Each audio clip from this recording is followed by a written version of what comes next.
Okay, ಒಂದು breaking news ಬರ್ತಾ ಇದೆ. ಮಾಜಿ ಸಚಿವ BC ಪಾಟೀಲ್ ಅಳಿಯ ಆತ್ಮಹತ್ಯೆ ಮಾಡಿಕೊಂಡಿದ್ದಾರೆ. ವಿಷ ಸೇವಿಸಿ ಆತ್ಮಹತ್ಯೆಗೆ ಶರಣಾಗಿದ್ದಾರೆ. BC ಪಾಟೀಲ್ ಅಳಿಯ ರಸ್ತೆ ಬದಿ ಕಾರನ್ನು ನಿಲ್ಲಿಸಿ ವಿಷ ಸೇವಿಸಿದ್ದಾರೆ. ಪ್ರತಾಪ್ ಕುಮಾರ್. ಓಕೆ, BC ಪಾಟೀಲ್ ಅವರ ಪುತ್ರಿ ಐಶ್ವರ್ಯ ಪಾಟೀಲ್ ಅವರ ಹಸ್ಬೆಂಡ್ ಇರಬೇಕು ಅಂತ ಅನ್ಕೋತೀನಿ, ನನಗೆ ಗೊತ್ತಿಲ್ಲ ಇನ್ನೂ ಕೂಡ. ನೋಡೋಣ, ಕ್ಲಾರಿಟಿ ತಗೊಳ್ಳೋಣ. ಈಗ ರಸ್ತೆ ಬದಿ ಏನೋ ಕಾರನ್ನು ನಿಲ್ಲಿಸಿ ವಿಷ ಸೇವಿಸಿದ್ದಾರೆ. ಶಿವಮೊಗ್ಗದ ಮೆಗ್ಗಾನ್ ಆಸ್ಪತ್ರೆಯಲ್ಲಿ ಅವ್ರನ್ನ ದಾಖಲು ಮಾಡಲಾಗಿತ್ತು, ಆದರೂ ಕೂಡ ಚಿಕಿತ್ಸೆ ಫಲಕಾರಿಯಾಗದೆ ಅವರು ಮೃತಪಟ್ಟಿದ್ದಾರೆ. BC ಪಾಟೀಲ್ ಅವರ ಅಳಿಯ ಆತ್ಮಹತ್ಯೆಗೆ ಶರಣಾಗಿದ್ದಾರೆ. ಹೆಚ್ಚಿನ ಅಪ್ಡೇಟ್ಸನ್ನು ಎಕ್ಸ್ಪೆಕ್ಟ್ ಮಾಡ್ತಾ ಇದ್ದೀವಿ. ಯಾಕೆ, ಏನು, ಎತ್ತ ಅಂತಂದ್ಬಿಟ್ಟು ಎಲ್ಲೋ ರಸ್ತೆ ಬದಿ ಕಾರನ್ನು ನಿಲ್ಲಿಸ್ಬಿಟ್ಟು ಅಲ್ಲೇ ಅವರು ವಿಷ ಸೇವಿಸಿದ್ದಾರೆ ಪ್ರತಾಪ್ ಕುಮಾರ್ ಅಂತಕ್ಕಂಥವ್ರು. ಆಮೇಲೆ ಅವ್ರನ್ನ ಇಮಿಡಿಯೇಟಾಗಿ ಶಿವಮೊಗ್ಗದ ಮೆಗ್ಗಾನ್ ಆಸ್ಪತ್ರೆಗೆ ದಾಖಲು ಮಾಡಿದ್ರು, ಆದರೂ ಕೂಡ ಚಿಕಿತ್ಸೆ ಫಲಕಾರಿಯಾಗದೆ ಅವರು ಮೃತಪಟ್ಟಿದ್ದಾರೆ. BC ಪಾಟೀಲ್ ಚಿತ್ರರಂಗದಲ್ಲಿ ಮತ್ತು ರಾಜಕೀಯದಲ್ಲಿ ಹೆಸರು ಮಾಡಿದಂತಹ ವ್ಯಕ್ತಿ. BJP ಸರ್ಕಾರ ಇದ್ದಂತಹ ಸಂದರ್ಭದಲ್ಲಿ BJP ಸರ್ಕಾರ ಬರೋದಕ್ಕೂ ಕೂಡ ಈ ಸರ್ತಿ ಒಂದು ರೀತಿಯಲ್ಲಿ ಅವರು ಕೂಡ ಕಾರಣರಾಗಿದ್ದರು. ಯಾಕಂದರೆ ಅವರೆಲ್ಲ ಓಕೆ, ಸೌಮ್ಯ ಅವರ ಪತಿ ಅಂತ ಹೇಳ್ತಾ ಇದ್ದಾರೆ. ಅಂದರೆ BC ಪಾಟೀಲ್ ಅವರ ಪುತ್ರಿ ಸೌಮ್ಯ ಅವರ ಪತಿ ಪ್ರತಾಪ್ ಕುಮಾರ್. ಈಗ ಪ್ರತಾಪ್ ಕುಮಾರ್ ಅವರು ಮೃತಪಟ್ಟಿದ್ದಾರೆ. ಮಾಜಿ ಸಚಿವ BC ಪಾಟೀಲ್ ಅವರ ಅಳಿಯ. ಸೊ BC ಪಾಟೀಲ್ ಕಾರಣ ಏನು ಅಂತಕ್ಕಂಥದ್ದನ್ನ ನೋಡೋಣ. ಏನಾದರೂ ಗೊತ್ತಾಗುತ್ತಾ, ಏನಾದರೂ ಡೆತ್ ನೋಟ್ ಏನಾದರೂ ಬರೆದಿಟ್ಟಿದ್ದಾರಾ ಇಲ್ವಾ, ಅವ್ರು ಏನು ಕೆಲಸ ಮಾಡ್ತಾಯಿದ್ರು, ಈ ಬಗ್ಗೆ ಮತ್ತಷ್ಟು ಮಾಹಿತಿ ನನ್ನ ಕೊಲೀಗ್ ಫಕೀರಯ್ಯ ಅವರಿಂದ ಪಡೆಯೋಣ. ಫಕೀರಯ್ಯ, ಕಾರನ್ನು ಎಲ್ಲಿ ಪಾರ್ಕ್ ಮಾಡಿದ್ರು, ಎಷ್ಟು ಗಂಟೆಗೆ ಪಾರ್ಕ್ ಮಾಡಿದ್ರು, ಇವರು ವಿಷ ಸೇವಿಸಿರೋದು ಯಾವಾಗ ಗೊತ್ತಾಯಿತು, ಆ ನಂತರದ ಡೆವಲಪ್ಮೆಂಟ್ಸ್ ಏನೇನು?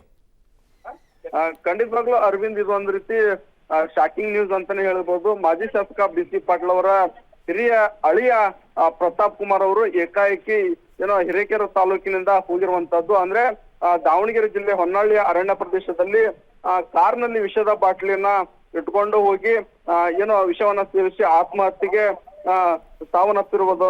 ವಿಷಯ ತಿಳಿದಂತೆ ಶಿವಮೊಗ್ಗದ ಮೆಗಾನ್ ಆಸ್ಪತ್ರೆಗೆ ದಾಖಲು ಮಾಡಲಾಗಿದೆ. ಆದ್ರೆ ಚಿಕಿತ್ಸೆ ಫಲಕಾರಿಯಾಗದೆ ಪ್ರತಾಪ್ ಕುಮಾರ್ ಅವರು ಸಾವನ್ನಪ್ಪಿರುವಂತದ್ದು. ಅಂದ್ರೆ ಕಳೆದ 15-20 ವರ್ಷಗಳಿಂದ BC ಪಾಟೀಲ್ ಅವರು ತಮ್ಮ ಹಿರಿಯ ಪುತ್ರಿಯನ್ನ ಕೊಟ್ಟು ಮದುವೆ ಮಾಡ್ತಾರೆ. ಅಂದ್ರೆ ಅಕ್ಕನ ಅಳಿಯ ಅವ್ರಿಗೆ ಮದುವೆ ಮಾಡಿ ಕೊಟ್ಟಿರ್ತಾರೆ. ಬಟ್ ಏಕಾಏಕಿ ಈ ರೀತಿಯ ಘಟನೆ ಆಗಿ ಈಗಾಗಲೇ ಕುಟುಂಬ ಸದಸ್ಯರು ಶಾಕ್ ಒಳಗಾಗಿರುವಂತದ್ದು. ಅಂದ್ರೆ BC ಪಾಟೀಲ್ ಅವರ ಒಂದ್ ರೀತಿ ಅವ್ರಿಗೆ ಗಂಡು ಮಗ ಇರ್ಲಿಲ್ಲ, ಹಾಗೆ ಮನೆಯ ಮಗನಂತೆ ಕೂಡ ಆತನನ್ನ ಸಾಕಿದ್ರು ಅಂತಾನೆ ಹೇಳ್ಬೋದು. ಅವರ ಮನೆಯಲ್ಲೇ ಕೂಡ ಪ್ರತಾಪ್ ಕುಮಾರ್ ಕಳೆದ ಸುಮಾರು ವರ್ಷಗಳಿಂದ ಇದ್ರು. ಆದ್ರೆ ಈಗ ಏಕಾಏಕಿ ಈ ರೀತಿ ವಿಷ ಸೇವಿಸಿ ಆತ್ಮಹತ್ಯೆಗೆ ಮಾಡಿಕೊಂಡಿರೋ ಹಿನ್ನೆಲೆಯಲ್ಲಿ ಒಂದ್ ರೀತಿ ಕುಟುಂಬ ಶಾಕ್ ಆಗಿರುವಂತದ್ದು.